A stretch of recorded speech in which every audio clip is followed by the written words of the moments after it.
You might be familiar with holograms, or three-dimensional light projections from movies like Star Wars. I regret that I am unable to present my father's request to you in person. Hi, I'm Tim Draper. Now they're popping up in workplaces as businesses find ways to battle Zoom fatigue in this era of remote working. Tech executives say this kind of hologram may soon be common in conference rooms around the world. Hey Phil, can you check out these new designs and let me know if you approve? I think the pandemic has accelerated just the need and use of this technology. It's a little easier to create a hologram of yourself, your colleagues. Along with beaming into meetings or events, Man, that's just amazing to me. holograms are being used in fields like healthcare, engineering, education, gaming, and entertainment. And so we see this being a stepping stone for people to get creative about how they teach, whether it's on the modeling side, whether it's on the 3D structure side, chemical engineering. It's a whole new universe. But hologram technology could have limits in the workplace. They also tend to have a higher price point compared to other types of communication technology. With Zoom fatigue spreading, could this be the next evolution in remote work?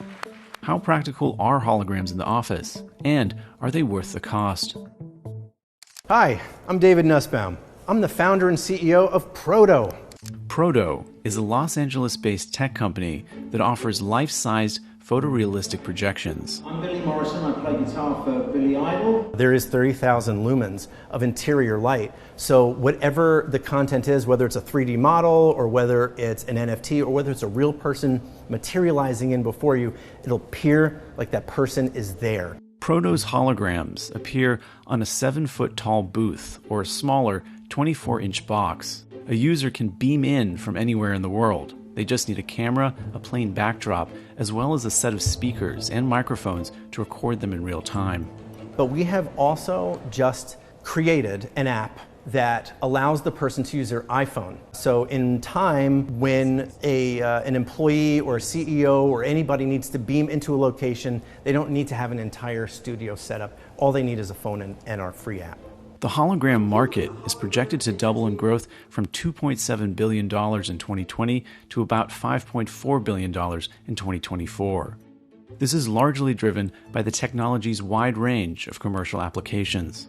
The hologram industry right now is made up of both tech giants and smaller startups. So companies from the big tech giants like Google and Microsoft are involved in the space, as well as smaller startups, and they each vary with what they're offering to consumers and businesses.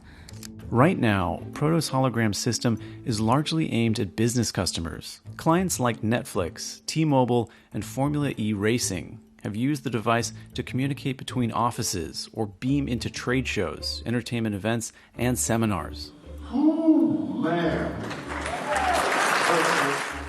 Proto's larger device is priced at $60,000, or it can be rented for about $25,000 per event. We were recently at New York Fashion Week, where we were able to beam in fashion models from all over the place into the device. They had the ability to walk around also because we can track people. We're using it for financial institutions and inter-office communication, for telecoms, for office work. Meanwhile, the University of Central Florida is using Proto's hologram device as an education tool. Talking and walking, right? That's something that we do all the time. Medical students can interact with both live and pre-recorded projections of patients with a variety of medical conditions. It's like telehealth, but it's a hologram health, because the person is really standing there before you with all of her shadows and reflections and volumetric effects. Other hologram firms are more focused on the consumer market, such as San Diego-based Icon. Early next year, it plans to launch a hologram device that users can clip into their mobile phone. The company says it will be able to project a transparent 3D hologram of people on video conferencing calls.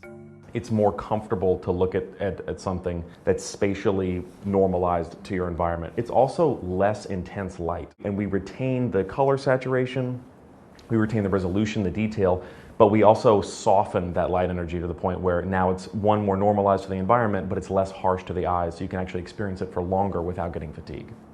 Estimated to cost less than $500, Icon says the device will allow users to move media from their phone directly into the holographic display. We refer to it as interplay between states. So you have something on the 2D screen, you can actually swipe it up into the environment, it'll immediately be translated, and then you can swipe it back to the phone, which is quite cool. Icon's hologram devices are currently being used by several businesses, including a U.S. military contractor that is using the technology to help find and stock inventory in large warehouses. Holograms are also being used to help aid on-the-job field repair and research. Microsoft's HoloLens 2 was used to create a deep-sea exploration vessel's holographic laboratory. Wearing the headsets allowed scientists to interact with holographic diagrams and collaborate from labs and offices around the world. You have companies using them to remotely train people for jobs that require people to really understand how a big machine works. Still, the often bulky equipment and costs associated with holograms means they have yet to prove useful for daily interactions. While there are some companies out there looking to make these devices more consumer-friendly and cheaper, right now it's still pretty out of reach for most consumers. So even if a consumer wanted to use it with their friends or family, it's a little out of most people's price range. As with any new form of technology, hologram experiences are not always seamless. The user experience varies greatly depending on what type of device is being used. For instance, some are more photorealistic, while others are more cartoony. Certain holograms can only work in specific types of lighting, while others require access to a strong power source.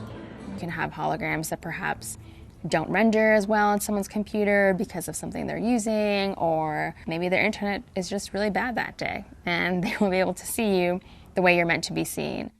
While hologram companies push for more widespread adoption, growing demand is driving millions of dollars of investments in the tech and venture capital world.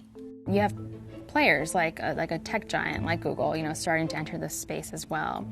And I think you're starting to see smaller startups gain more interest, more funding, and just actually be something that we don't talk about as something in the movies and something that we might be able to use every day or see more often during events or in the workplace.